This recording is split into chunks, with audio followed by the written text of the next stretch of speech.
Boa noite a todos. É um grande prazer dar abertura a mais um evento chamado Uma Tarde na Academia, Oficina Diagnóstica, organizado pelos acadêmicos José Manuel Jansen, Carlos Basílio de Oliveira e José Galvão Alves. Esse encontro, Uma Tarde na Academia, foi idealizado pelos acadêmicos que organizam, encampado e idealizado também pelo presidente Pedro Novelino, a quem eu convido para tomar assento aqui ao meu lado. E eu acho que hoje é exatamente a pessoa certa no lugar certo, que é o Pedro Novelino, coordenando uma sessão de cirurgia, já que é um cirurgião afamado e ousado, e o Pedro Novelino coordenando a Tarde na Academia, que foi criada por ele na gestão quando era presidente. Então, querido presidente Pedro Novelino, é uma honra enorme que Vossa Excelência tenha se disposto a montar esse evento, que vai ter como apresentador o Dr. Alexandre Virla, da Unirio, os debatedores Dr. Pablo Magalhães e doutora Maria Morar, e, como sempre, classicamente, a nossa anatomia patológica, pelo nosso anatomopatologista, Carlos Basílio de Oliveira, que certamente vai nos dar mais uma brilhante aula. Querido presidente Novelino, eu vou agora me levantar e Vossa Excelência vai tomar o assento que ele é de direito. Por favor. Muito obrigado, senhor presidente. Como foi dito, a ideia de trazer estudantes a esta casa foi ideia iniciada pelo acadêmico Jansen, que naquela época até ofereceu, deu ideia de um ônibus para trazer os estudantes aqui, senhor presidente. E realmente isso aconteceu. Foi iniciado a sessão, que eu dei o nome de Uma Tarde na Academia, baseado naquilo que o professor Clementino Fraga Filho fazia na Santa Casa, 3 manhãs na Santa Casa.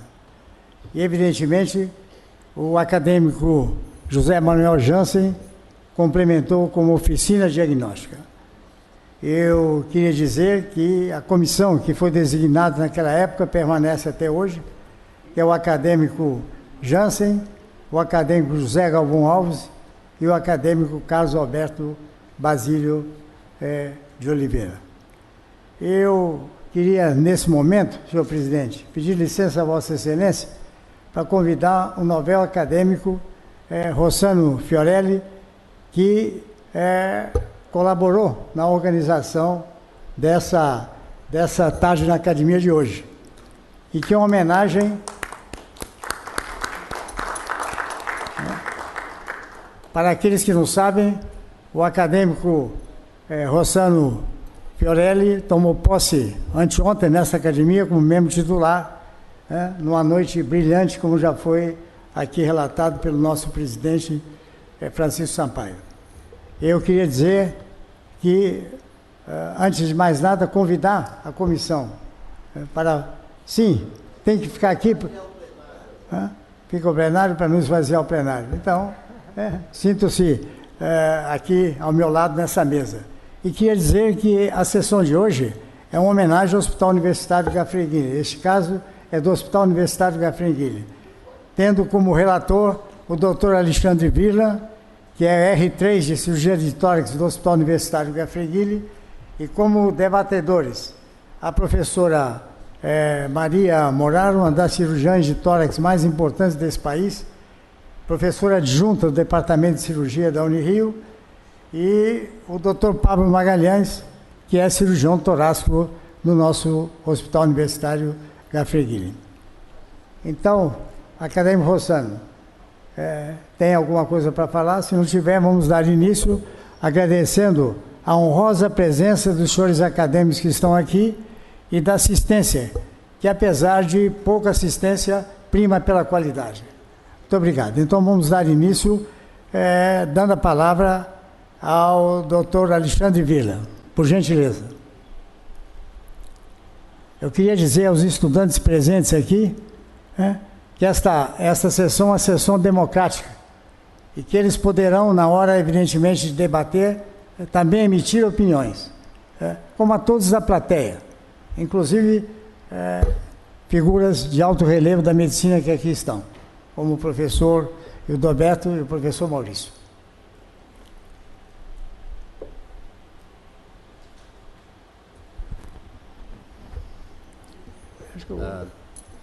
Boa tarde a todos.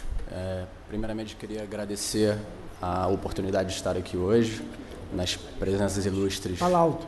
Estou falando baixo demais? Desculpe. Nas presenças ilustres dos nossos acadêmicos, lendas da Unirio, como o professor Basílio, o professor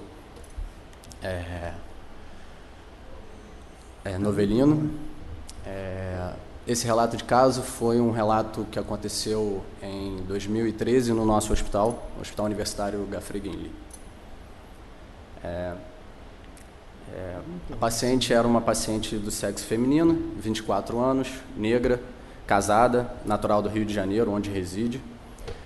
Como queixa principal, ela não tinha nenhuma sintomatologia, ela veio à consulta por conta de um achado radiológico. Nossa, está muito apagado assim.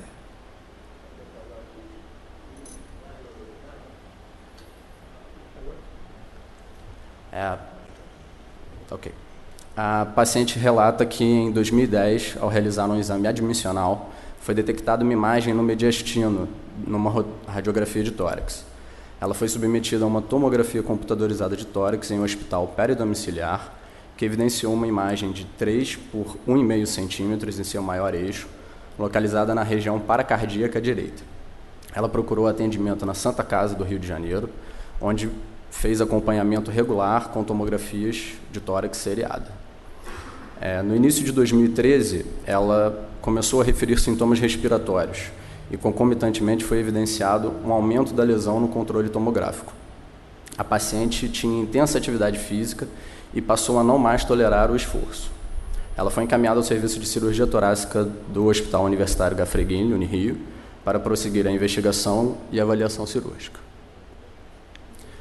História patológica pregressa.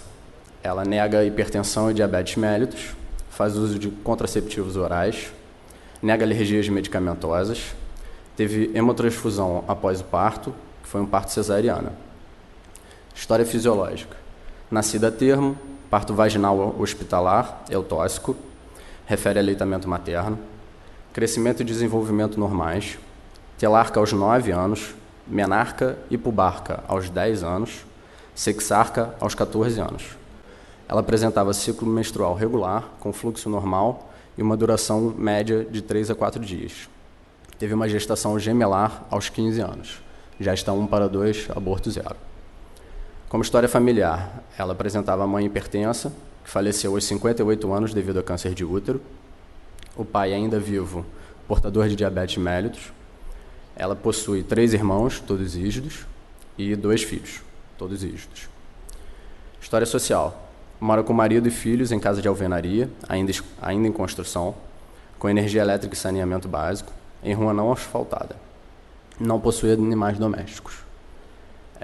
Nega tabagismo, etilismo social, nega uso de drogas ilícitas, nega uso de preservativos em relações sexuais e faz prática de esporte, atletismo. Exame físico. Bom estado geral, lúcida e orientada, corada, hidratada, anictérica, cianótica, eupneica em ar ambiente. Sinais vitais.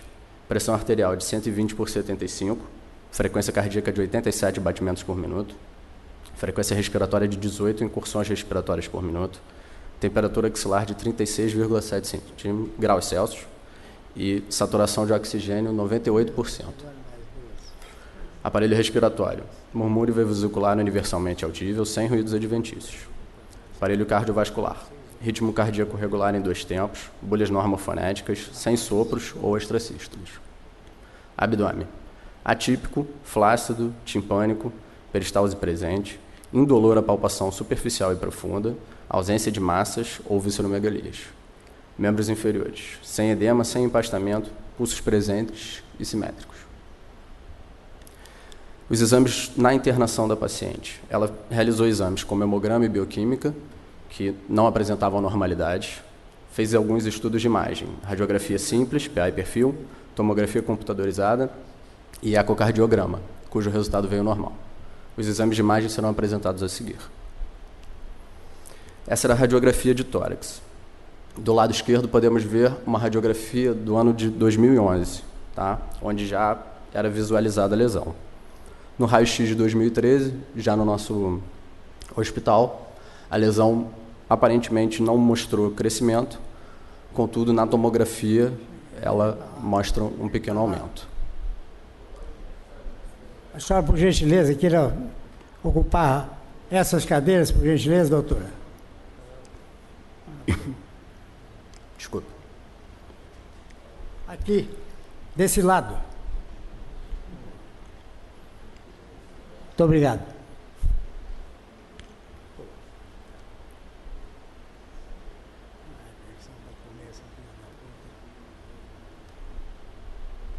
Bom, aqui podemos ver na tomografia de tórax, na janela de pulmão, há um abaulamento Há um abaulamento no mediastino, aqui nessa região, tá? Na janela de mediastino vai ficar mais visível a lesão.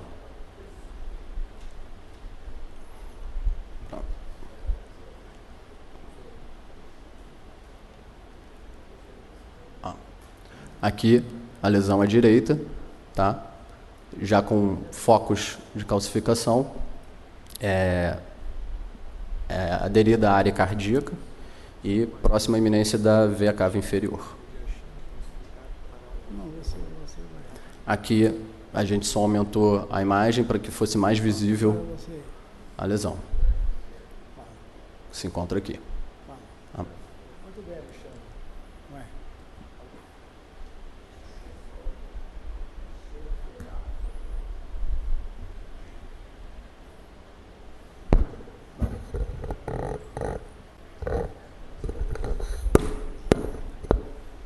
Bom, boa tarde. Vamos dar então início a uma discussão desse interessante caso que foi passado no Hospital Universitário Gafreguinli e está sendo apresentado pelo Dr. Alexandre Virla, que trata de uma paciente sem sintomas que vinha sendo acompanhado com uma tomografia computadorizada de repetição, sem evidência de que essa massa havia aumentado nos últimos exames, que nessa última tomografia, bem nesse spot que nós podemos ver à direita, mostra ela com uma relação muito grande com o pericárdio, né? E com toda a sua parede circunferencial com focos de calcificação, né? Eu acho que casos como esse, de achado radiológico, e que até a tomografia computadorizada sugere uma possível lesão intratorácica. A primeira fato que nós temos que pensar é se isso é uma lesão pulmonar ou uma lesão mediastinal, né? Tratando-se disso, eu gostaria de perguntar a algum dos alunos presentes se querem tirar alguma dúvida, se querem fazer alguma pergunta a respeito do caso, qual é o raciocínio que vocês teriam em termos de exame ou em termos de conduta a seguir a fazer frente a um caso desses no ambulatório.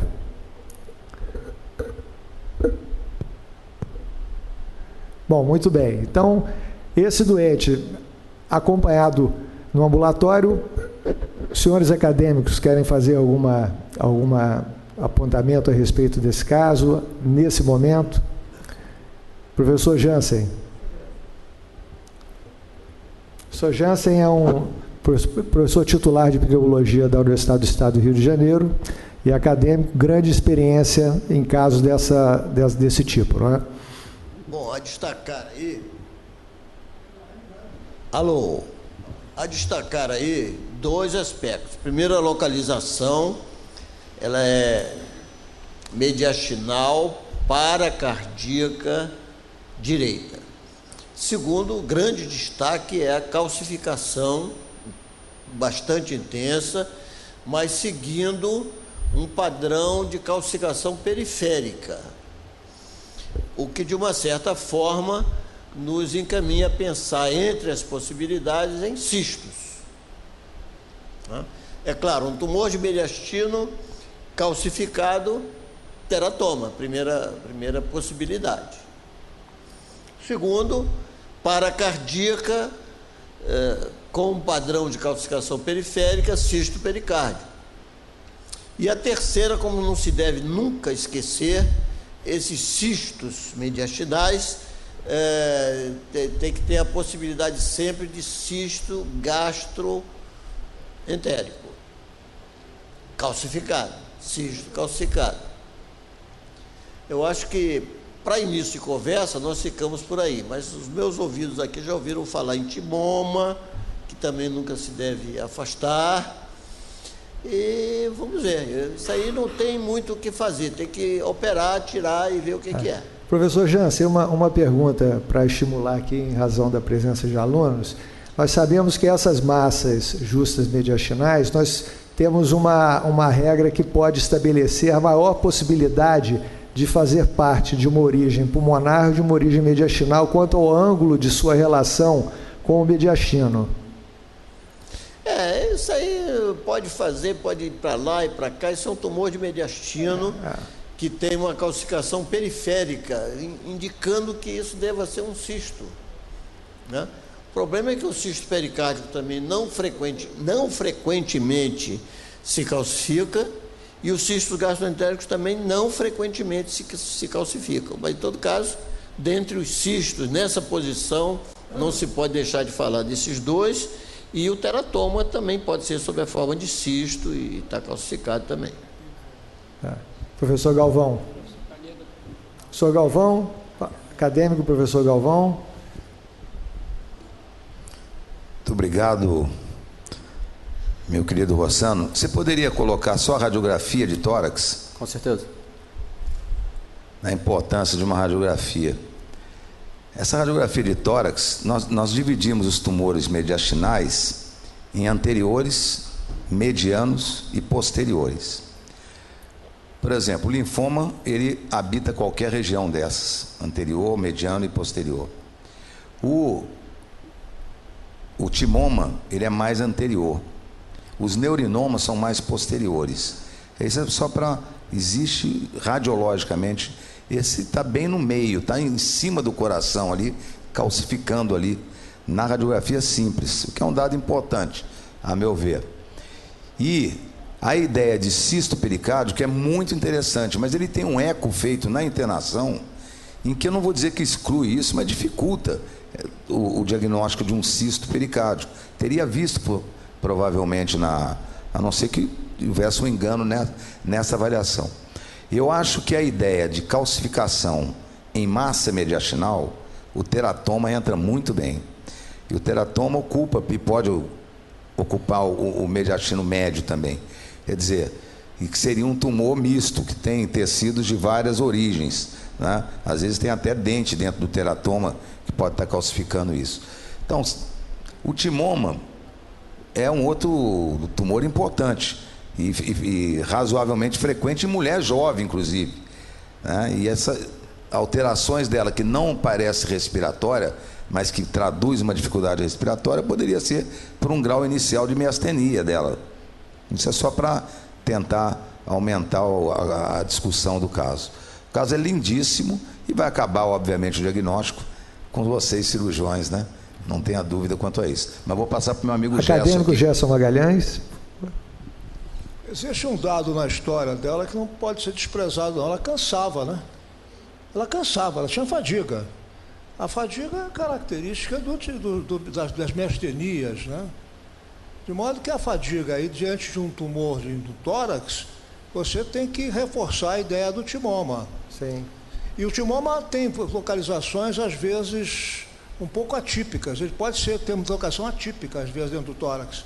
Ele não é obrigado àquele seu timoma bonitinho, de linha média. Às vezes é atípico a localização dele. Eu acho que chama atenção aí essa fadiga. Por que ela tinha fadiga? A fadiga era por quê? A fadiga podia ter alguma relação com o tumor. Se tivesse alguma relação com o tumor, o timoma pegaria muito bem nessa história. Aqui. Foi. Acadêmico Omar da Rosa Santos.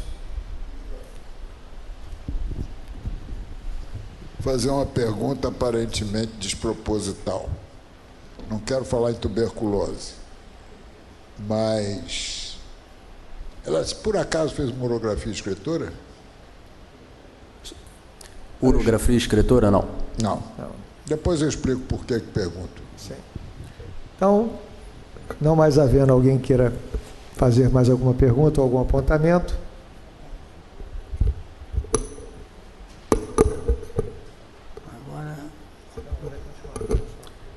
Dando então prosseguimento.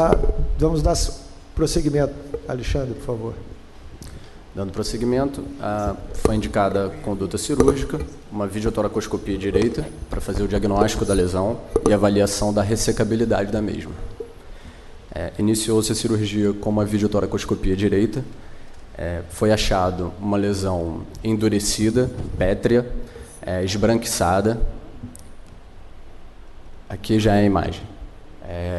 Grudada, aderida à região cardíaca e bem próxima à veia cava inferior. Tá? Para exemplificar aqui é o parênquima pulmonar. Tá? Aqui o parênquima pulmonar atelectasiado por conta da ventilação monopulmonar. O diafragma, que é melhor visível nessa imagem, e aqui se encontra a lesão. Tá? Uma lesão arredondada, encapsulada, e, como eu disse, aderida ao pericárdio. Por conta dessa aderência e do risco de lesão de grandes vasos, foi realizada uma mini toracotomia submamária direita, que é a imagem exposta. Os senhores desejam comentar alguma coisa da imagem? Muito bem.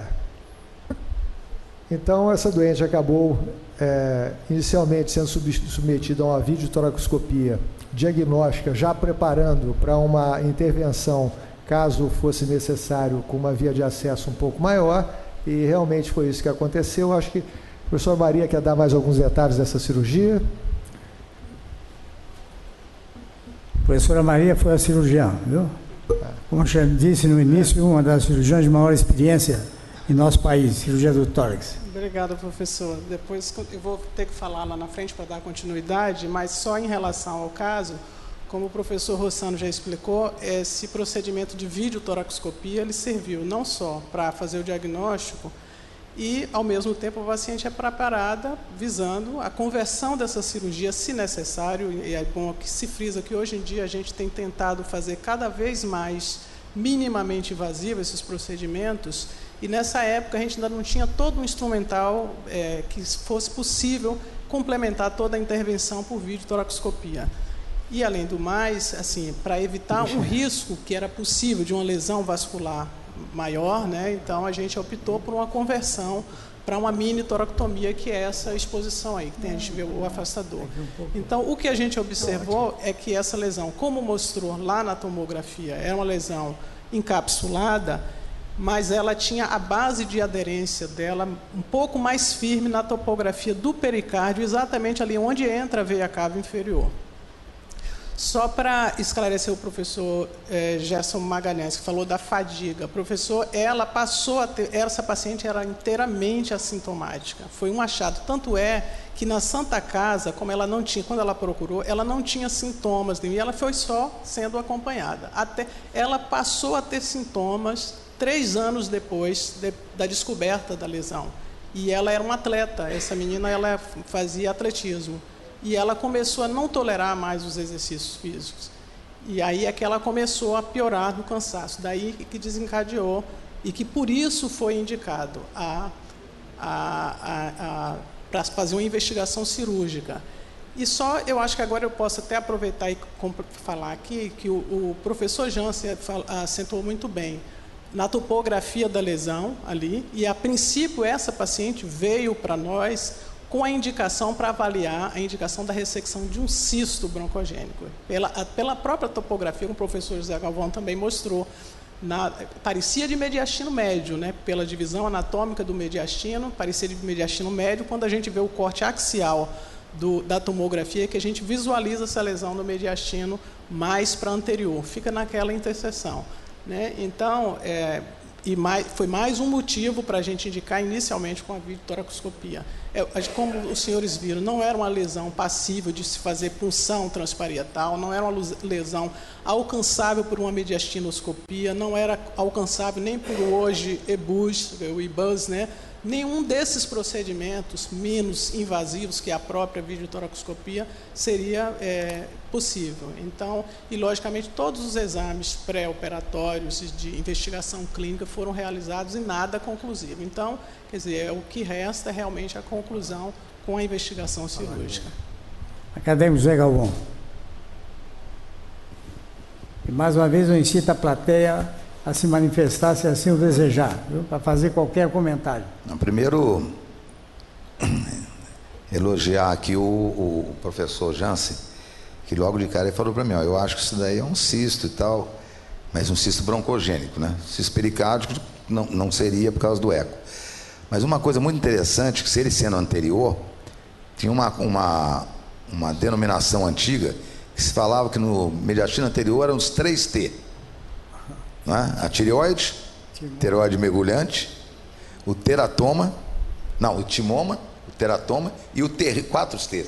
E o terrível linfoma, que hoje a gente sabe que o linfoma não é tão terrível, né? A minha pergunta vai ficar para o Basílio. Desses, Basílio, excetuando o teratoma que eu sei, o timoma e a tireoide não, mas e o linfoma podem calcificar? Essa é uma pergunta só, para ficar para o professor Basílio, porque daqui a pouco é ele que entra, né? Muito bem, então vamos dar prosseguimento. Professor acadêmico Jansen. Como homenagem ao nosso mestre, professor Newton Bentley, todo mundo falava do tireoide, timo e teratoma. Aí inventaram como gracinha o terrível linfoma. E ele dizia também um treco qualquer. Porque não devemos nos esquecer de que nessa posição não se pode ficar muito restrito a tireoide, timo, teratoma e linfoma. Um treco qualquer também. E a plateia não quer se manifestar? Algum aluno quer fazer alguma pergunta? Essa sessão é dedicada aos alunos. Pode perguntar, meu filho, pode fazer sem qualquer constrangimento. Viu? Isso aqui é uma sessão democrática. Viu? Bom. Acadêmico Orlando Marques Vieira.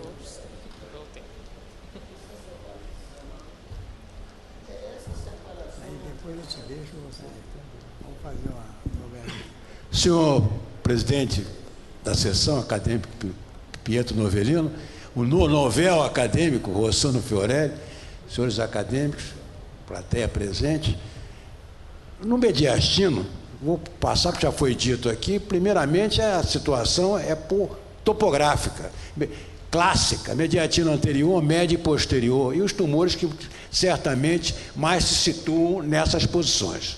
Esse é o mediastino médio, quer dizer, mediastino, em que já foi dito aqui o que é que pode acontecer ali, surgir de tumores.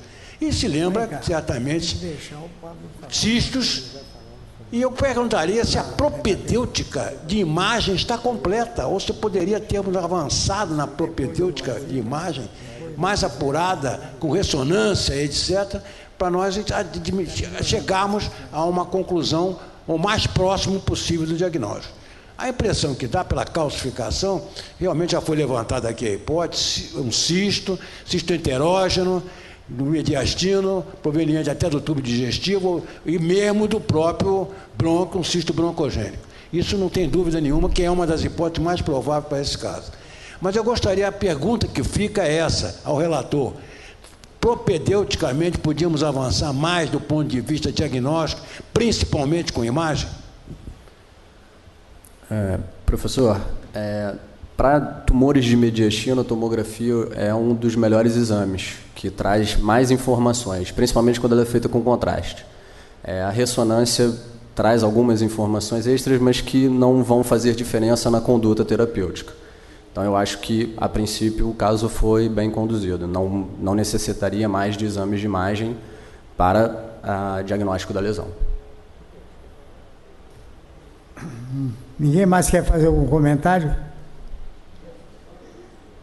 Doutor Alexandre, então o senhor prossiga, por favor. No pós-operatório... desculpe. Aqui é a imagem da peça. Tá?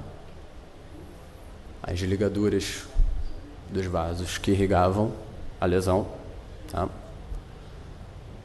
O pós-operatório. A paciente evoluiu muito bem no pós-operatório, sem sangramento pelo dreno torácico. Esse dreno foi retirado no 3º dia de pós-operatório, já não apresentava mais fuga aérea e apresentava um débito baixo, e a paciente teve alta nesse 3º dia. Aqui é a imagem do raio-x no pós-operatório, no dia da alta, na data da alta. Bom, muito bem, então nós vimos a condução de um caso e que... Acadêmico Jansen. Eu só queria saber de detalhes da cirurgia, como é que foi a retirada, se foi tranquila, se havia aderência grande. A retirada da lesão, professor? Da lesão. Sim, ele estava aderido, mas ele não tinha uma aderência firme. Tá? Ele foi ressecado completamente, a lesão, e não houve nenhum tipo de sangramento, nenhum tipo de complicação. Sem necessidade de se ressecar o pericárdio concomitantemente? Sem necessidade.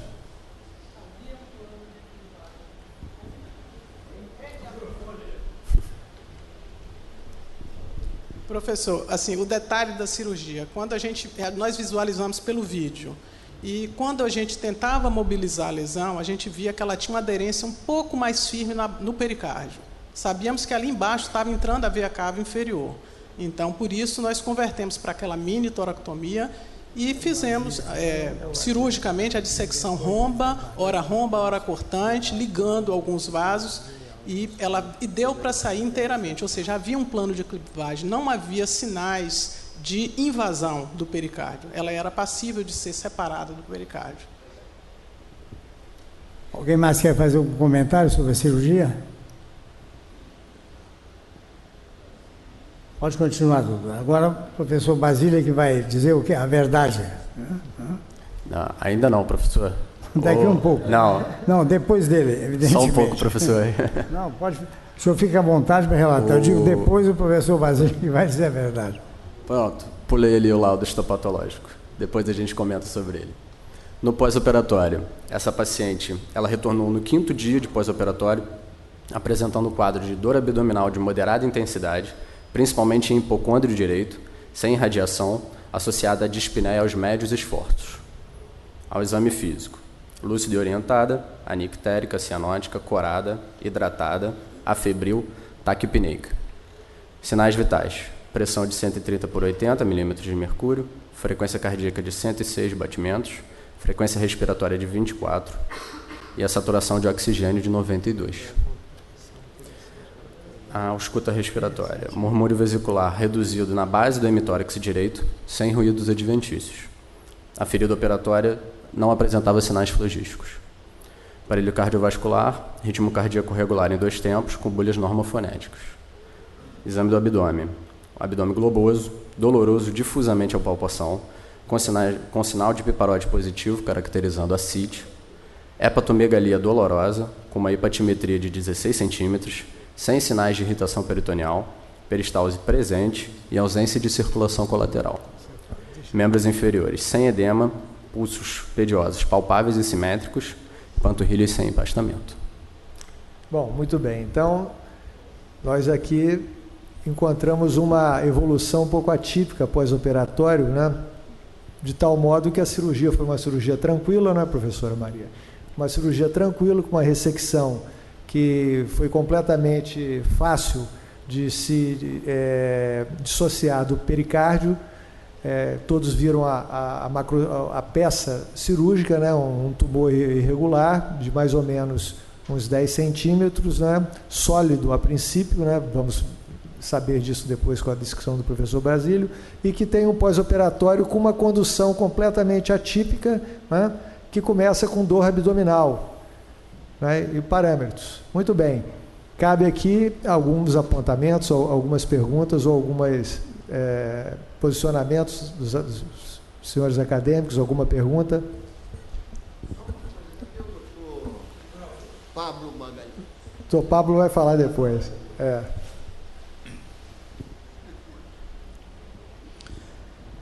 Bem, ela fez uma complicação abdominal, possivelmente hepática ou suprahepática, mais talvez suprahepática,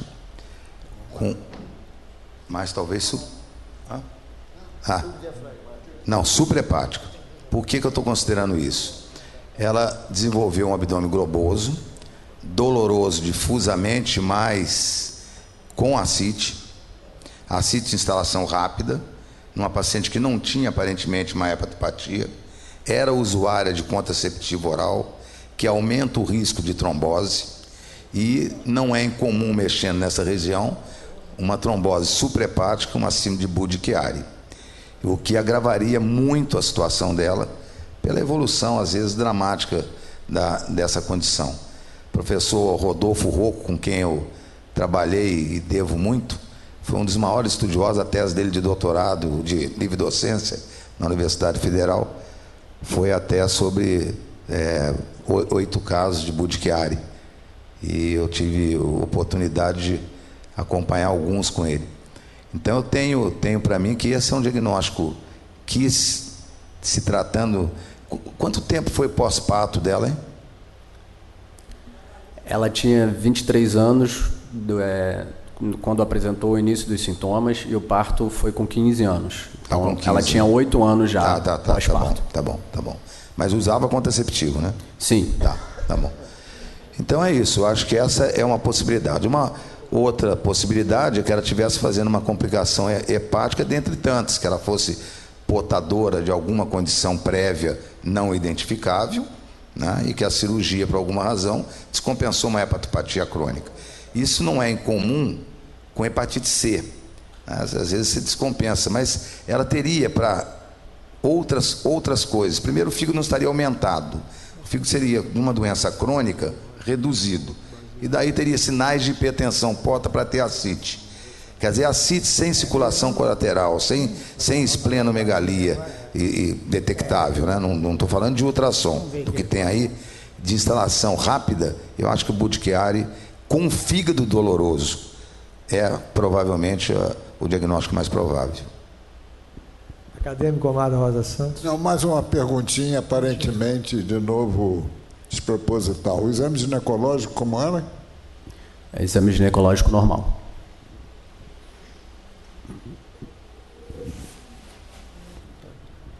Alguém mais quer fazer algum comentário? Doutor Alexandre. Agora vamos passar, então, continuando, ao acadêmico Carlos Alberto Basílio de Oliveira, para depois, então, ser discutido pelo doutor Pablo Magalhães e pela professora Maria. Ainda não. Ainda filho, tem então, mais coisa, professor. Então você diga, porque senão... Eu aviso o senhor, pode Vamos deixar. lá, tá bom, meu querido, fica à vontade. Aqui a radiografia de tórax no pós-operatório. Muito bom, muito bom. Se alguém quiser comentar o raio-x, por favor, fique à vontade.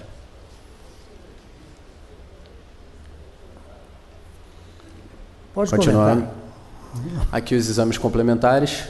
Não, você comenta o raio-x, discute o raio-x. Desculpe. Aqui no raio-x apresenta uma elevação da cúpula diafragmática direita importante, que não era visualizada no raio-x anterior. Aparentemente, o parênquima pulmonar, um infiltrado difuso, mas não muito característico.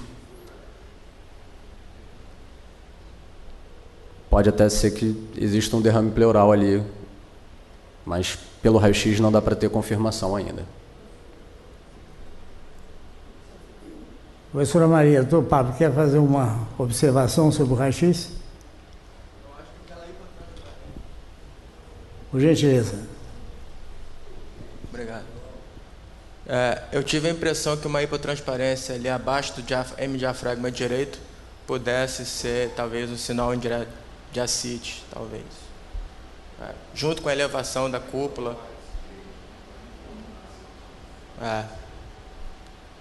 Bom, agora... Dando prosseguimento, exames complementares que foram realizados, de alterados, mostraram um padrão colestático com aumento de fosfatase alcalina e gama-GT, sem aumento de bilirrubinas. Foi solicitado um parecer da clínica médica, a paciente foi transferida para a 8ª enfermaria do Hospital Gafreguini, e lá foi realizada uma paracentese diagnóstica e de alívio, com saída de 1.450 ml de líquido amarelo citrino, com uma leucometria de 80, correspondendo a 25% de polimorfonucleares. O gradiente albumina-suorocite foi de 3,5. Na tomografia de tórax foi visto um derrame pleural à direita, com atelectasia compressiva do parênquima adjacente.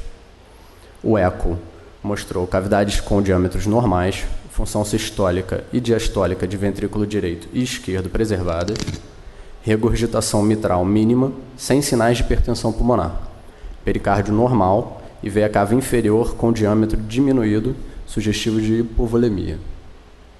Um ultrassom abdominal com Doppler colorido, fígado aumentado de volume, textura heterogênea, hepatopatia difusa, veias suprahepáticas com fluxo monofásico e hepatofugal e ascite acentuada de conteúdo límpido.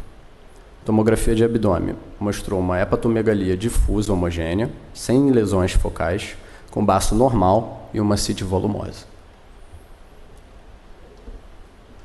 Acadêmico José Galvão, Vossa Excelência, que é autoridade, já fez seu comentário, por gentileza, quer acrescentar alguma coisa? Que a veia suprahepática, o fluxo dela não é monofásico, né? Ele não é quando está monofásico, deve estar havendo uma hipertensão nessa região. E também é como se o sangue estivesse fugindo do fígado, né, pela hipertensão porta, sem nenhuma lesão focal, sem diminuição do fígado, tanto a ultrassom quanto a tomografia, sem sinais de doença crônica. Muito provavelmente tem uma trombose nessa suprahepática mesmo. Dando continuidade, as hipóteses diagnósticas que foram aventadas na época: uma trombose de veia hepática ou veia cava inferior, uma trombofilia adquirida ou congênita, síndrome de Budd-Chiari, uma lesão de ducto torácico ou uma hepatopatia crônica com descompensação pelo estresse cirúrgico. Aqui foram realizadas pesquisas de trombofilias congênitas e adquiridas, que não mostraram nenhum tipo de doença, vieram todas normais. Aqui a angiotomografia de abdômen, para ser discutida. Ela mostra uma redução na perfusão hepática, como pode ser visto. E ela mostra a não visualização dos 3 ramos da veia suprahepática. Acabou. Os exames aqui, só repetindo os exames que já foram demonstrados: o hepatograma com padrão colestático, sem elevação de bilirrubinas, trombofilias negativas, um eco aparentemente sem grandes alterações, o ultrassom e o abdômen, que já foram citados. O diagnóstico que foi concluído foi de uma síndrome de Budd-Chiari. A paciente foi então transferida para o CTI, com anticoagulação plena com heparina não fracionada e uso de varfarin, diuréticos de alça. Foi necessária uma nova paracentese de alívio durante a internação no CTI. A paciente evoluiu bem, tendo alta no 5º dia de internação no CTI, com melhora dos sintomas e transferida para a enfermaria. Teve alta domiciliar, assintomática, e foi realizada uma tomografia após 2 meses, que é essa exposta. Desculpe. A tomografia de 2 meses não está exposta. Ela não mostrava ainda sinais de reperfusão das veias suprahepáticas. Na tomografia, que foi realizada 7 meses depois, com acompanhamento ambulatorial, é que foi vista já uma recanalização das veias suprahepática direita, esquerda e média, que pode ser vista aqui. Agora acabei, professor. Muito obrigado, doutor Alexandre. Vou deixar as imagens aqui, se alguém quiser comentar. Pela sua brilhante exposição. Dou a palavra ao acadêmico Mandarim de Lacerda.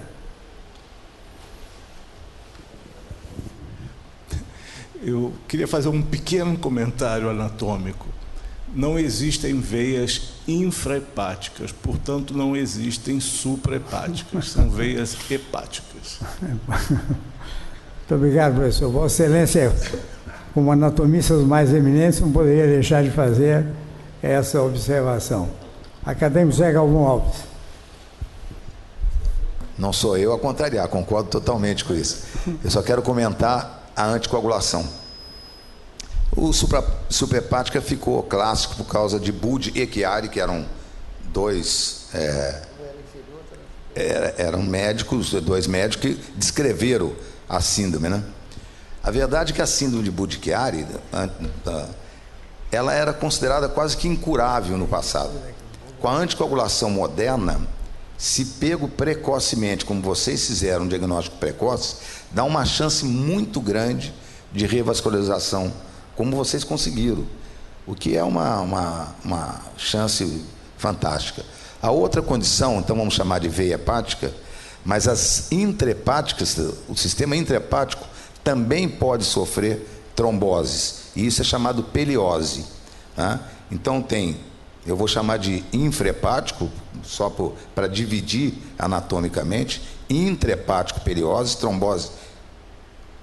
Primeiro, infrahepática, intrahepática e suprahepática. A trombose é considerada na veia hepática, mas na área suprahepática, quando ela está saindo da veia, do fígado e inserindo na via cava inferior, né? Nem sei se isso acontece dentro, já acontece para fora, né? Pode ser dentro e fora. Tá, só para classificar, né? Só para classificar, mas não existe a veia. Aí o professor Mandarim, que é uma autoridade de anatomia, já nos trouxe essa atualização. Mas a anticoagulação é uma coisa fantástica nisso daí. Algum comentário da plateia? Então, agora sim, vamos passar a palavra ao acadêmico Carlos Alberto Basílio de Oliveira e, posteriormente, aos debatedores, Dr. Paulo Magalhães e a professora Maria Monar.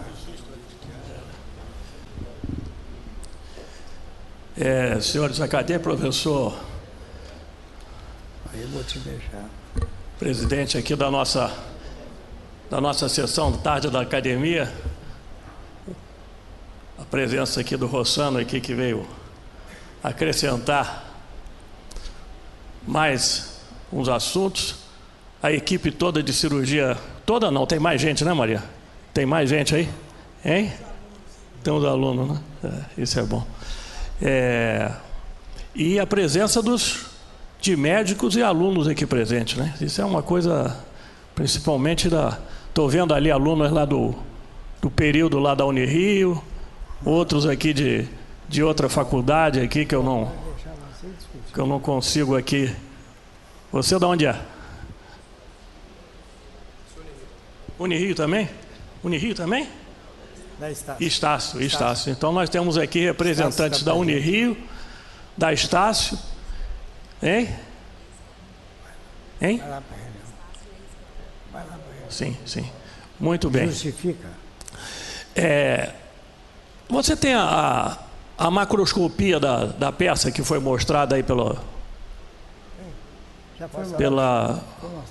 Porque nesse caso, professor Novelli, nós na realidade temos embutido uma situação clínica que acabou tão excitante para o diagnóstico diferencial quanto a da lesão principal. Ela internou para fazer uma cirurgia, essa cirurgia foi extremamente, vamos dizer, tranquila, mas depois da cirurgia houve aspectos clínicos extremamente salientes e que levaram a uma discussão até mais particularizada.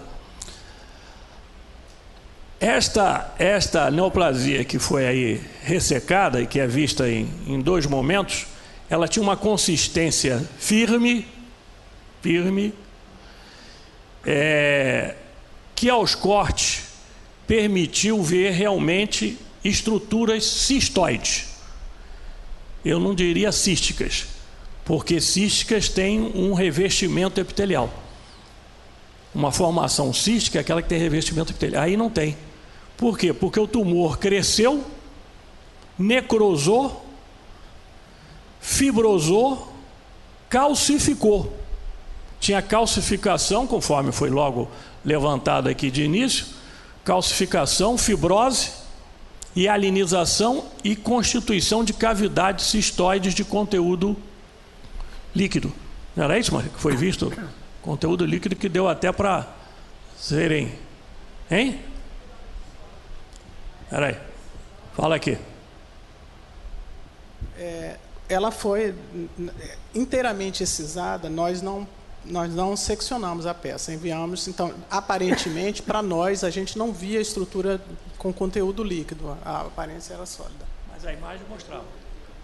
Na imagem, na tomografia, inclusive foi um dado que o Alexandre ia mostrar, ela vinha com o diagnóstico com uma densidade de partes moles, ou seja, já não tinha, se foi cisto, ela evolutivamente, aquilo foi preenchido e era uma estrutura sólida, com calcificação na parede, né? E fibrose. Acadêmico Basílio, o acadêmico Jansen quer fazer uma... Pois não, professor. Vamos lá. É só uma pergunta, esse líquido contido da seringa não é do cisto funcionado, não, né? A seringa é apenas, professor Jansen, aliás, isso é uma coisa que tem acontecido, não é das mais, apenas para medir, viu? Dá o tamanho. Uma sensação de... O tamanho ali da... Faltou a régua, entrou a régua da seringa. Valeu. Bem, então, esta lesão, a primeira coisa que deve ser definida, que foi bem esclarecida, é a topografia. E, consequentemente, ela é uma lesão do mediastino anterior. É uma lesão sólida, cística, fibrosada, calcificada do mediastino anterior. Mediastino anterior, agora eu gostaria que você passasse aquele, não essa parte, ele sabe dos 3 slides que eu trouxe, para mostrar no mediastino anterior a estrutura aí que se destacou para o diagnóstico foi o timo. Mas só para que vocês recordem, lá a origem do timo lá nos arcos, nas fendas, nas bolsas branquiais. Então o timo, ele junto com a paratireoide, aqui, paratireoide, o timo aqui, ele vem da terceira bolsa. E já com aquela tendência de mergulhar, de descer. Porque aqui está o corpo último branquial. Aqui é a tireoide. Então há nesta área topográfica, uma mistura de tireoide que se envolve com o timo, que se envolve com a paratireoide. Por isso que, em muitas ocasiões, você encontra timo dentro da tireoide, encontra paratireoide dentro da tireoide, que justificam aqueles tumores exóticos de tireoide, como adenomas de tireoide e timomas dentro da tireoide, por causa dessas situações aqui, desta relação íntima entre a quarta e quinta bolsas branquiais e o timo, que vem aqui da terceira bolsa e que caminha para o mediastino, porque a tireoide fica lá na região cervical, embora ela também possa migrar para a região do mediastino. A segunda posição, pode passar a segunda.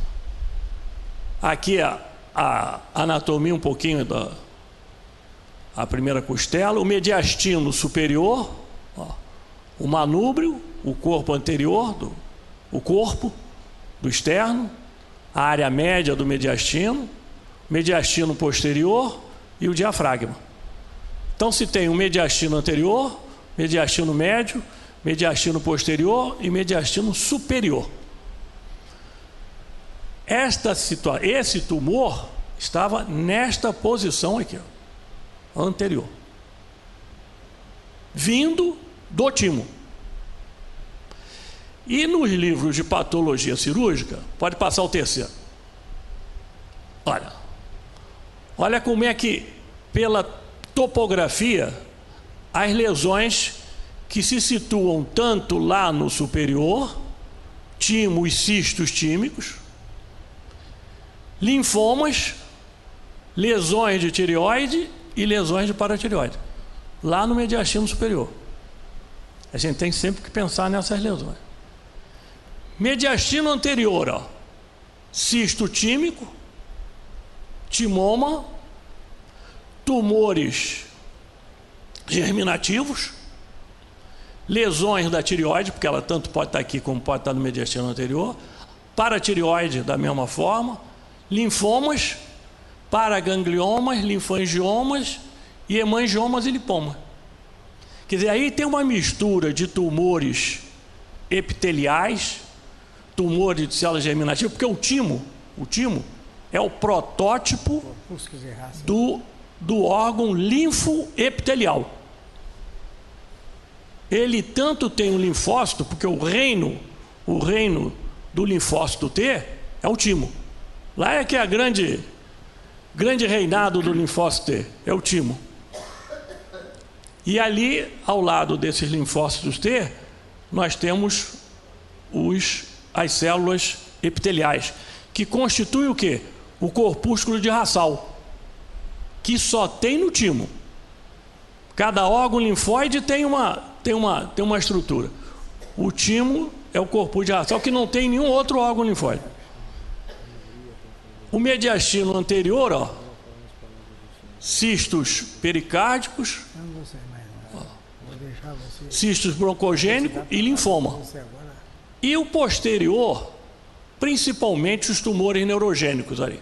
Neurilemomas, neurofibromas, ganglioneuromas, chivanomas malignos, neuroblastoma, paragangliomas e cistos gastroentéricos.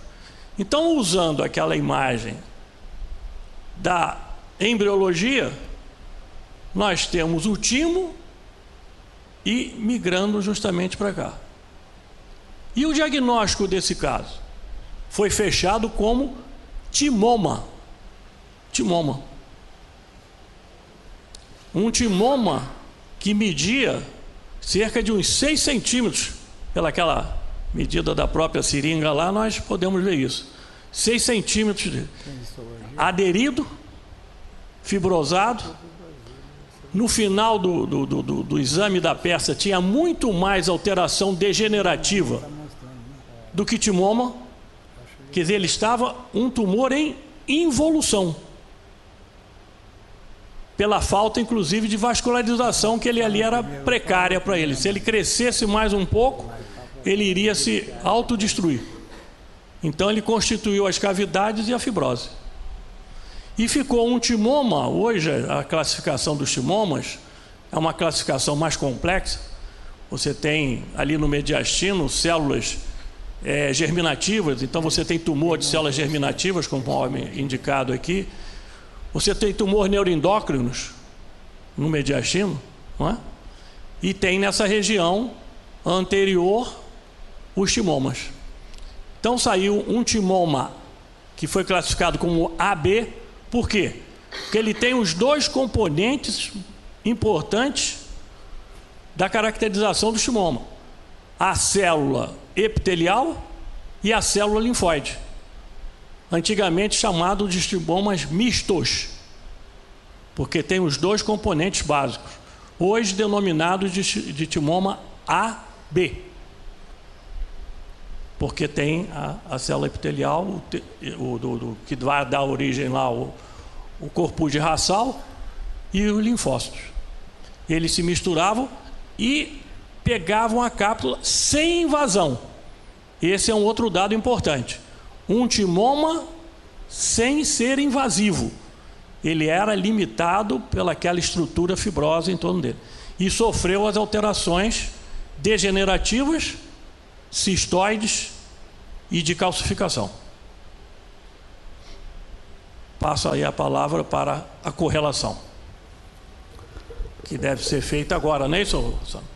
Muito obrigado, acadêmico Basílio. Exatamente.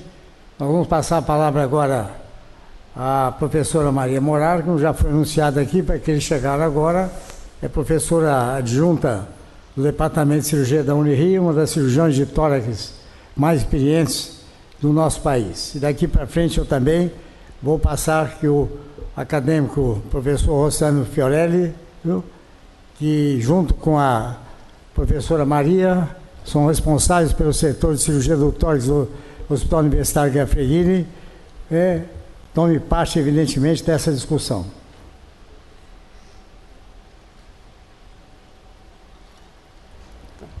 Obrigada, professor Novelino. Eu não podia deixar de falar que, para mim, é uma honra muito grande. Eu fico até emocionada de estar hoje aqui na Academia Nacional de Medicina, que é, para nós, e onde estão aqui os ícones da medicina brasileira, que referência para todos nós, e isso eu dirijo aos alunos, que por isso eu fico emocionado de estar aqui, que é onde nós temos as nossas referências. Eu digo que é a escola das escolas de medicina estão representadas aqui nessa academia.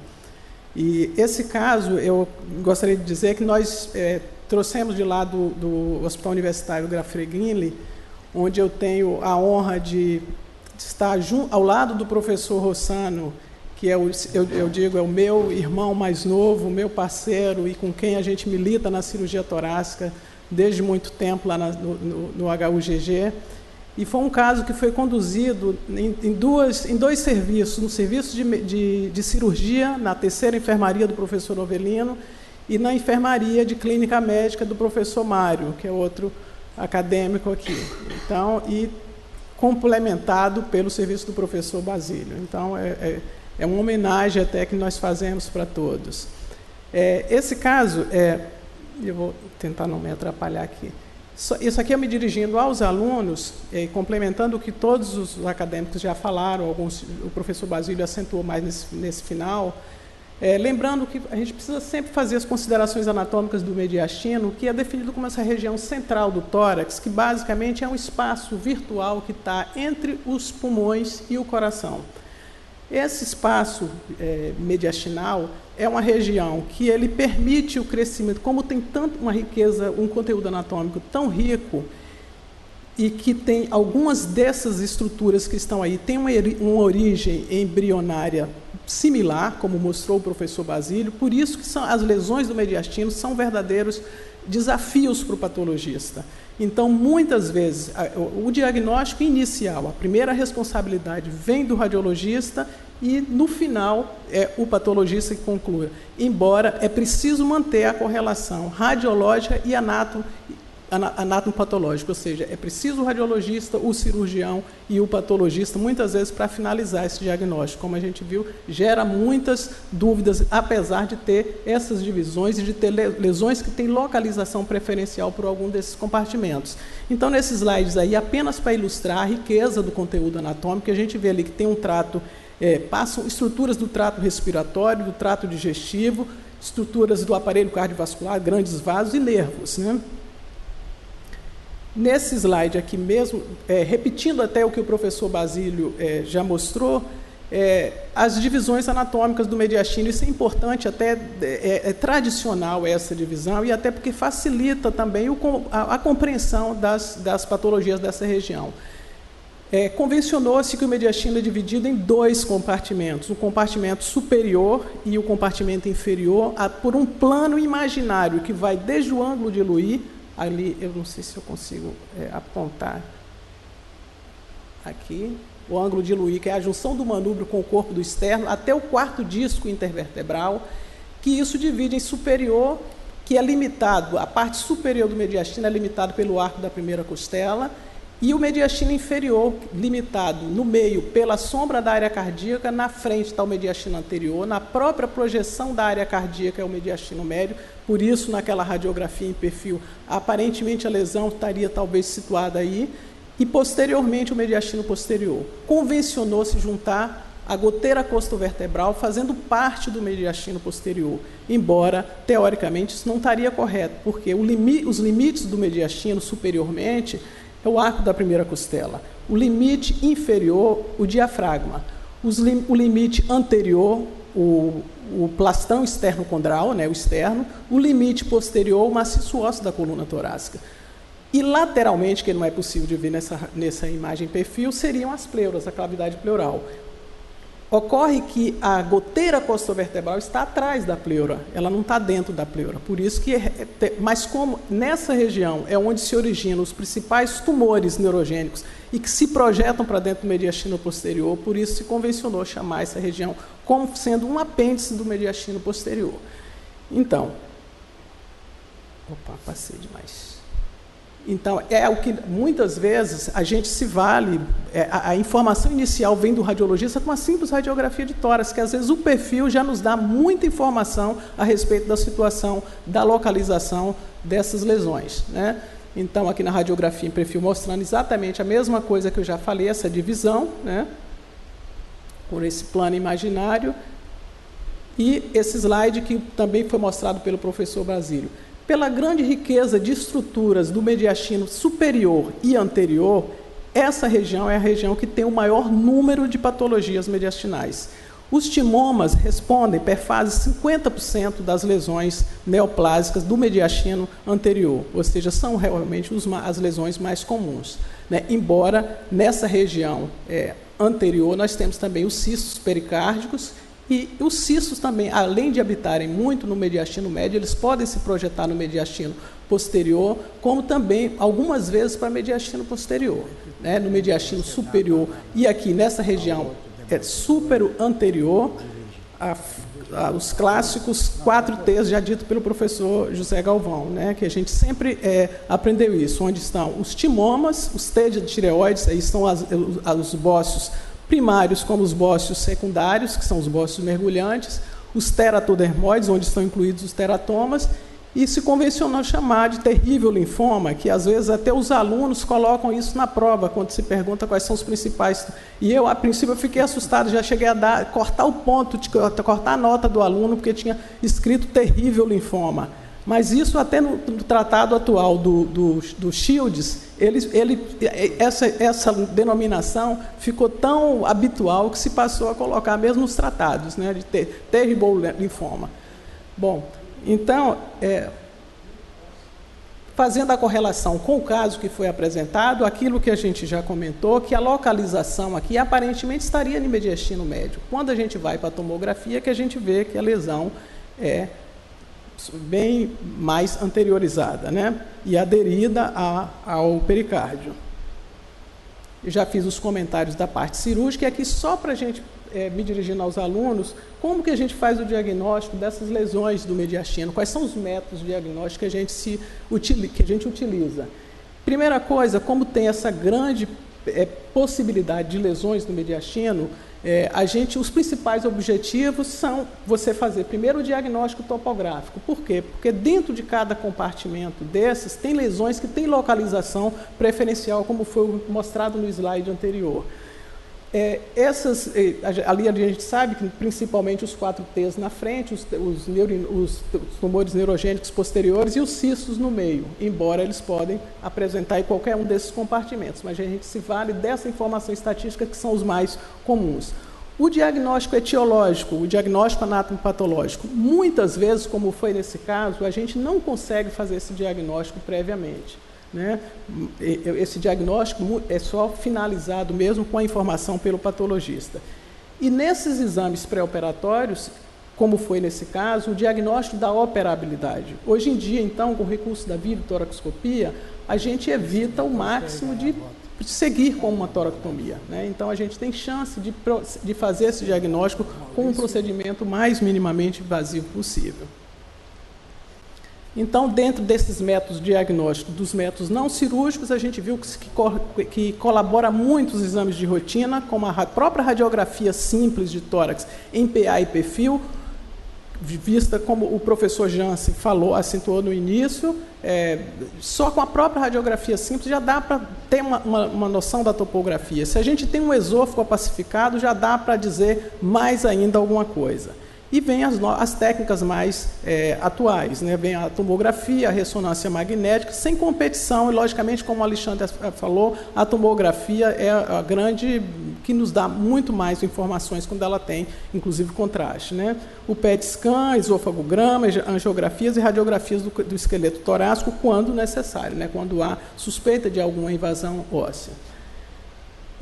Métodos endoscópicos, a depender das lesões, da localização das lesões, porque o que a gente tem que saber é que essas lesões do mediastino, pela localização delas, pelo mediastino ser esse espaço virtual e que permite crescimento anômalo de lesões, e que é uma região que se movimenta muito, porque tem estruturas ali permanentemente em movimento, passa o esôfago torácico ali que está com a onda peristáltica periódica, o inflar e desinflar dos pulmões permanentemente, o batimento do coração permanentemente. Então, o mediastino, ele acomoda crescimento de lesões de uma forma muito cúmplice. Então, muitas vezes, essas lesões a grande característica dessas lesões é o silêncio sintomático, como dizia o professor Gesto Teixeira. Essas lesões são caracterizadas pelo silêncio sintomático. Elas só passam a ter sintomas realmente quando elas começam a invadir ou comprimir uma dessas estruturas que passam nessa região. Desses exames, então, a depender da sintomatologia do paciente, desde a endoscopia perioral simples, até hoje os recursos do EBUS e do EUS, que são os métodos endoscópicos com ultrassonografia, né? A ecografia, cintigrafia, os exames de laboratório, punção percutânea, testes cutâneos, desde teste tuberculínico, micóticos, parasitários. Aqui os alunos que talvez nunca ouviram falar, a reação de Kivai,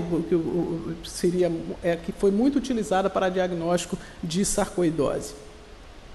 E dos métodos cirúrgicos, as biópsias ganglionares, né, quando o paciente apresenta, nesse caso o paciente não tinha nenhuma evidência, as punções transtorácicas, embora para o patologista isso não colabora muito, porque para o patologista ele precisa de mais informações, como eu disse antes, pela dificuldade de definir a origem primária dessas lesões. A mediastinoscopia transcervical, a VANLA e TENLA, que é a vídeo-assistida mediastinoscopia e linfadenectomia, é um procedimento mais atual, que é feito através da própria mediastinoscopia, em que há um afastamento do externo e que permite o cirurgião transitar mais amplamente dentro dessa região mediastinal. A transcervical também, igualmente. A mediastinotomia anterior, também chamada biópsia de Chamberlain, que quando a gente não consegue pelos métodos menos invasivos, é uma simples abertura paraesternal anterior, na altura da segunda arco costal. Não sendo possível a mini toracotomia, e logicamente aqui eu não botei em ordem, hoje em dia a videotoracoscopia ocupa até antes da mini toracotomia, e finalmente a toracotomia, que raramente hoje em dia a gente vai a toracotomia só exploradora. A gente faz a toracotomia hoje em dia realmente quando a gente tem praticamente a certeza da possibilidade da ressecção da lesão. Eu só, antes de passar aqui, que eu vou passar a palavra para o Pablo, complementar aqui essa correlação. Então, esse caso, para nós, foi muito interessante. Primeiro, foi uma localização, e como acentuou o professor Basílio, ela era de mediastino anterior, mas não era a localização habitual do timo, embora a gente saiba que tem timo até na pleura, mas era uma localização mais no mediastino inferior. Então, isso já foi uma curiosidade, né? A informação da radiografia assim, parecia mediastino médio, então tinha a suspeita de ser um cisto. Inclusive, essa paciente nos foi encaminhada com a suspeita de ser um cisto broncogênico. Né? E essa informação final que o professor Basílio nos dá, que realmente aquilo nasceu possivelmente, tinha características cistoides ali, e que ela evolui. Né? Isso é uma curiosidade. Além disso, essas lesões, como a gente resseca, a evolução é muito boa, teve uma evolução totalmente atípica. O paciente saiu muito bem no terceiro dia de pós-operatório, foi operada na quarta, na sexta-feira, sábado ela já estava indo embora, e segunda-feira ela retorna para o hospital com esse quadro dramático, agudo, né, que foi caracterizado pela síndrome de Budd-Chiari. Eu só vou passar para o Pablo, mas assim, Na literatura, existem alguns relatos remotos de, lógico, o timoma, como neoplasia, está associado com tromboembolismo. Isso existem alguns relatos. Mas não tem relatos da associação de timomas com status de hipercoagulabilidade associada. Isso não tem muitos relatos. E muito menos ainda, até onde nós pudemos levantar, nenhum caso até hoje da associação de timoma com a síndrome de Budd-Chiari. Tem casos na literatura relatados de síndrome de Budd-Chiari aguda desenvolvida em pacientes pós-toractomia em cirurgia cardíaca. Isso tem, acho que 1 ou 2 relatos na literatura de casos assim, mas associado com essa localização, com o timoma em si, até então não.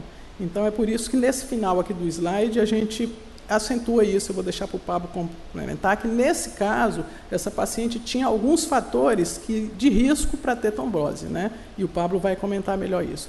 Eu, mais uma vez, gostaria de agradecer e de dizer que, para mim, foi uma honra muito grande estar aqui hoje, ao lado do professor Novelino, ao lado do professor Rossano, hoje no véu acadêmico. Isso é uma honra muito grande para nós da Unirio. Nós estamos em festa na Unirio por essa conquista, mais essa conquista, e agradecer a todos pela oportunidade. Muito obrigado, professora Maria.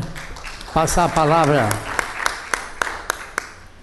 ao doutor Pablo Magalhães, que já foi aqui, aqueles que chegaram, que é cirurgião torácico concursado do Hospital Universitário Gafreguini. E vou passar a discussão do aspecto torácico.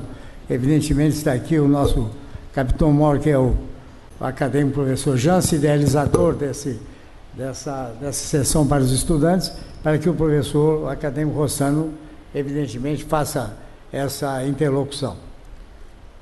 Boa tarde. Eu queria primeiro agradecer o convite ao professor Pietro Novelino. Dizer também que é uma honra estar aqui, aprendi muito hoje já. E valeu muito a pena, espero voltar. Então, sobrou para eu falar aqui, na verdade, da complicação que a paciente apresentou no pós-operatório, aparentemente sem relação com o caso do tumor do mediastino. Talvez a gente discutiu isso, se houve, talvez pela localização do tumor muito próximo no seio cardiofrênico, próximo da entrada da veia cava inferior, se talvez uma mobilização ali pode ter, um trauma cirúrgico pode ter desencadeado isso. Ou se foi somente, como já foi dito pelo professor Galvão mais cedo, o fator de risco único, o uso do contraceptivo oral. Então, a síndrome de Budd-Chiari, aqui a descrição, é uma interrupção ou diminuição do fluxo sanguíneo normal na saída do fígado, as veias suprahepáticas ou hepáticas, como preferir, em qualquer nível das veias ou da veia cava inferior, caracterizada, o quadro clínico é hepatomegalia, hipertensão porta, em alguns casos com rápida deterioração da função hepática. Então, caracteriza-se uma obstrução extrínseca ou a trombose intraluminal provocando o quadro. A descrição de um quadro de hipercoagulabilidade associada, nesse caso, provavelmente pelo uso do anticoncepcional. Então, os riscos presentes, lembrando da tríade de Virchow, que é a tríade da trombose, descrita por Rudolf Virchow, tá, a hipercoagulabilidade, podendo ser desencadeada por doenças, alterações nos fatores, como já foi mostrado, vários fatores, tanto a falta de alguns, né, como o excesso, o uso de anticontraceptivos, o trauma cirúrgico com lesão endotelial, que seria um segundo fator de risco, lesão endotelial, e o terceiro aqui, no caso, seria estase, que não está aqui, é um paciente acamado, um paciente que estase sanguínea, propiciando ali o desenvolvimento do trombo. A neoplasia seria um fator de hipercoagulabilidade, embora a paciente não tenha uma lesão, não era uma lesão maligna, mediastinal, era um tumor benigno. Felizmente o paciente evoluiu bem, como foi dito, reperfundiu, felizmente o tratamento anticoagulação foi realizado a tempo, numa síndrome muito grave e potencialmente fatal na maioria das vezes. Vou passar novamente para a professora Maria para concluir aqui a apresentação. Ou o professor Rossano, desculpe. Sim. Bom, muito bem. Então, realmente um caso muito interessante, né, que já foi objeto de uma publicação. Gerson Magalhães. Professor Gerson Magalhães, uma pergunta? Acadêmico. Aqui não tem. É que essa doente com fatiga sendo uma atleta e não conseguindo fazer atividade física nenhuma mais, ela merecia uma eletroneuromiografia com estimulação repetitiva para caracterizar potenciais miastênicos. Acho que era uma grande... Tem uma importância muito grande, porque esses doentes com miastenia, quando são operados, às vezes o pós-operatório é tumultuado pelo efeito dos anestésicos, dos curalizantes utilizados. Então, essa investigação é muito importante quando se depara com um tumor, né, supostamente tímido, porque o pós-operatório pode ser tormentoso. Então, a eletroneuromiografia com estimulação repetitiva é um exame simples. Você poderia partir para a cirurgia já com diagnóstico, talvez, se caracterizasse a miastenia, a presença da miastenia. Sim, muito bem lembrado. Acadêmico Jansen. Eu estou sentindo falta do tumor cortado, da histopatologia, dessas coisas todas aí. Professor Basílio, tem alguma coisa para dizer sobre essa? Realmente nós sentimos falta, cara. Bem, foi o que foi discutido e apresentado e lembrado no momento sobre a forma e o tipo do timoma misto, o linfoepitelial, que hoje também tem a denominação de timoma AB, porque o A é o célula fusiforme, o B é a célula linfóide. Esse caso, nós tínhamos a combinação dos dois tipos celulares, o de células fusiformes, com presença de células fusiformes e presença de célula linfóide. Então, pela classificação antiga, timoma linfoepitelial. Pela classificação moderna, linfoma AB. Com calcificação, esclerose, fibrose e degeneração cistoide. São essas as considerações anatopatológicas. Muito bem. Alguém da plateia, alunos, professores, querem fazer algum comentário? Mais alguma pergunta? Professor Maurício, o senhor quer fazer algum comentário? Isso aqui é uma sessão democrática, viu? E os alunos, mais uma vez, eu insisto pela 10ª vez, os alunos, essa sessão é para os alunos, quase que, não especificamente para, mas a honra dos acadêmicos aqui presentes e dos outros convidados, mas os senhores têm, por gentileza, se identifiquem e possa fazer o comentário. A senhora não levantou? Ah, não, ajeitou o cabelo. De qualquer maneira, viu? Evidentemente, acadêmico Orlando Max Vieira. Senhor presidente, os relatores, parabéns pelo caso florido, né? O caso tem que ser florido. Esse aqui foi. Mas eu queria lembrar, dominou o quadro a complicação pós-operatória. É verdade. Não tenha dúvida absolutamente nenhuma. Um Budd-Chiari de forma aguda, o Budd-Chiari é que geralmente de forma crônica, e a descrição inicial foi por metástase, células carcinomatosas que se implantaram nas veias suprahepáticas e trombosaram as veias suprahepáticas, e daí deu o Budd-Chiari. Aqui, então, só queria lembrar, a complicação de trombose venosa pós-operatória, ela é frequente, é um quadro classicamente estudado na cirurgia com muitas complicações que merecem atenção. Estou dizendo absolutamente que é um caso muito raro esse. Mas trombose venosa, tromboembolismo pós-operatório, é um diagnóstico que precisa ser lembrado como complicação pós-operatória de certa frequência. Temos aqui o pneumologista, um infarto pleural pós-operatório, que um diagnóstico pode ser um pequeno êmbolo que se desprendeu e que provocou, então, uma trombose, um êmbolo pulmonar. E o caso aqui realmente é um caso muito característico. Quer dizer, no 5º dia de pós-operatório, faz uma ascite abrupta, volumosa, com uma grande hepatomegalia e pouca esplenomegalia. Não tinha praticamente. Isso é o Budd-Chiari. O Budd-Chiari não tem baço muito grande, baço é pequeno. Caracteriza a síndrome. E certamente, no caso aqui, uma trombose de veias subrahepáticas. Tanto é que o anticoagulante dominou a situação e completou a situação. De modo que é um caso, complicação rara, complicação que precisa ficar em mente. A pergunta já foi bem respondida pelo relator aqui, que está comentando o caso, que é a complicação, se é a frequência dessa complicação em cirurgia torácica. Parece ser rara, né? Parece ser muito rara esse tipo de complicação. Complicação rara, sim. Então, era isso que eu queria lembrar, mas ficar em mente a complicação pós-operatória de certa frequência, que são as tromboses venosas, tromboembolismo pós-operatório, com as suas formas características. Isso é frequente. E merece, portanto, uma atenção muito grande no pós-operatório. O caso aqui, ela dominou o quadro da trombose suprahepática, que é uma complicação, a meu ver, rara, mas que certamente foi um quadro característico de Budd-Chiari. Tanto é que o diagnóstico foi feito muito bem clinicamente, imediatamente, e resolveram o caso da doente. O doente sai de uma patologia que já estava em evolução e entra num Budd-Chiari e pode complicar a vida, e vai ter uma complicação para a vida inteira de acompanhamento dessa doença. De modo que eu queria lembrar simplesmente esse tipo de complicação pós-operatória. O caso é um caso extremamente interessante e que certamente merece parabéns pelos apresentadores. Muito obrigado. Obrigado.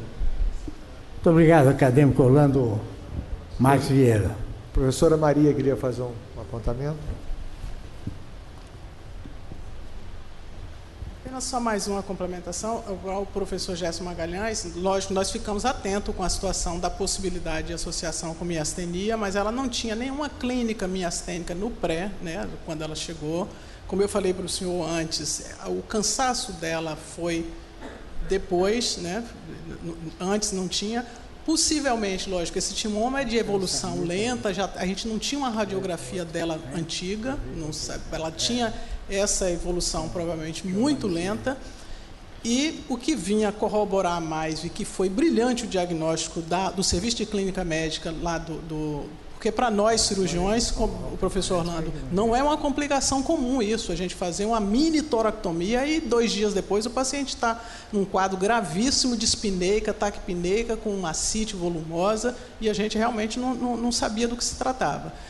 E um dos fatores que corroboram com isso, o uso do contraceptivo oral. Então, a outra que nós não relatamos ali, a primeira medida também feita pelo pessoal da clínica médica foi que suspenderam os contraceptivos orais, e o serviço da ginecologia do hospital também foi acionado e foi colocado um dispositivo intrauterino. Ela não usa mais antes, como o senhor falou, é acompanhamento para a vida inteira, né? Ela hoje é uma paciente, ela está com 28 anos, né? Ela foi operada com 24, 25 anos, e está muito bem e mantém o acompanhamento conosco lá no ambulatório. Mas, sem dúvida, professor, nós não chegamos a fazer eletroneuromiografia, mas a gente ficou atento com qualquer possibilidade de ter miastenia associada, porque a gente sabe que o timoma desses tumores do mediastino é o que está mais associado com doenças autoimunes, e a miastenia é uma delas, né? E mesmo com complicações, e mesmo com alterações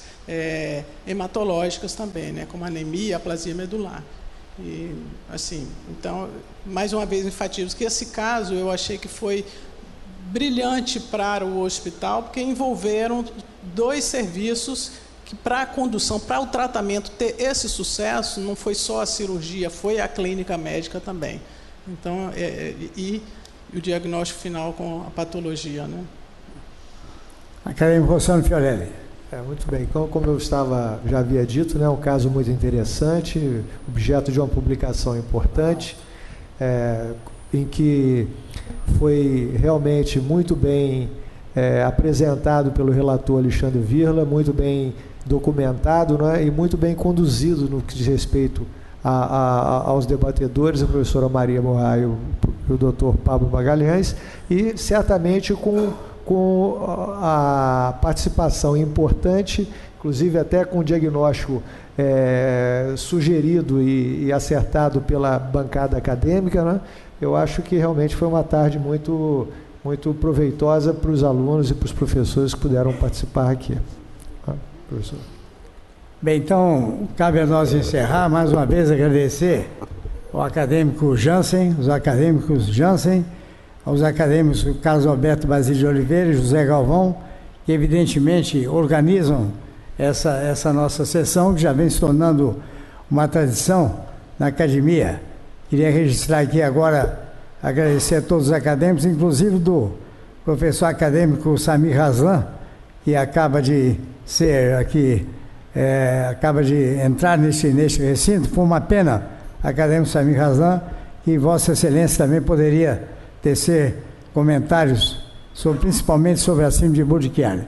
Mas eu agradeço, em nome da Academia Nacional de Medicina, a presença da professora Maria Morar, já foi anunciado quem é a professora Maria, dos debatedores, Paulo Magalhães e ela mesma, e da excelente apresentação do Dr. Alexandre Virla, parabenizar ao Serviço de Tórax da Unirio, ao Hospital Universitário Gafreguini, e acho que foi um caso que evidentemente suscitou vários comentários e que enriqueceram o conhecimento de nós todos. Essa sessão, repito para aqueles que chegaram agora, é uma sessão que tem o pioneirismo. Aqui nós passamos da idade de querer agradar. Nós temos que dizer a verdade. Iniciada a ideia de trazer os estudantes para esta casa foi do acadêmico José Manuel Jansen. E, evidentemente, com a comissão que agora dirige sempre essa sessão. Uma vez por mês, nós temos, evidentemente, uma tarde na academia, oficina diagnóstica. Todos os senhores estão convidados para vir a esta casa. E, além disso, os estudantes recebem um certificado e conhecem o que é a Academia Nacional de Medicina. Dentre as senhoras e senhores, pode surgir amanhã, acredito que sim, um acadêmico para fazer parte dessa nossa casa. Então, com a anuência do acadêmico José Manuel Jansen, antes de dar encerrada a sessão, eu convido o acadêmico Jansen para fornecer os certificados aos que compareceram e participaram dessa brilhante sessão. Por gentileza. Chama aí.